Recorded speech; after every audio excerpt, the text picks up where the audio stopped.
how has the winning, especially this year, affected recruiting? And the reality of it is, this class was fairly solidified from summertime, early fall.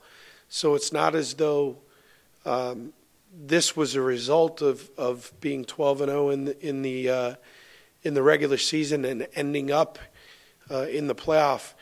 I don't necessarily think that's a bad thing. I think it's a good thing. I think the guys that chose Notre Dame were choosing our university and our program for a reason, and the winning obviously is great, and we want to continue it, but it's not as though guys were jumping to us late because all of a sudden we got on a little bit of a roll. It was more about guys that were invested in what this place stands for, in the standards that Coach Kelly and the university are going to set, and the way that we're going to prepare them for life beyond football.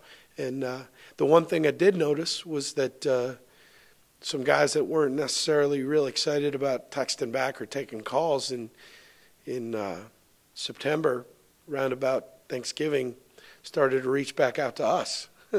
But what we found is that there's not enough room at the end. There's a salary cap. There's a limit to the scholarships, and in the vast majority of the cases, we were done at those positions.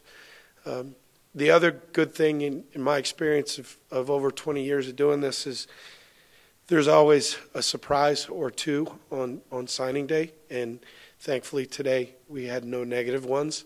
And all you have to do is follow Twitter or watch any of the recruiting services, their shows, to see that some people got surprised today. They thought they were going to get a guy, and they ended up somewhere else. And I don't think that there were any surprises for us.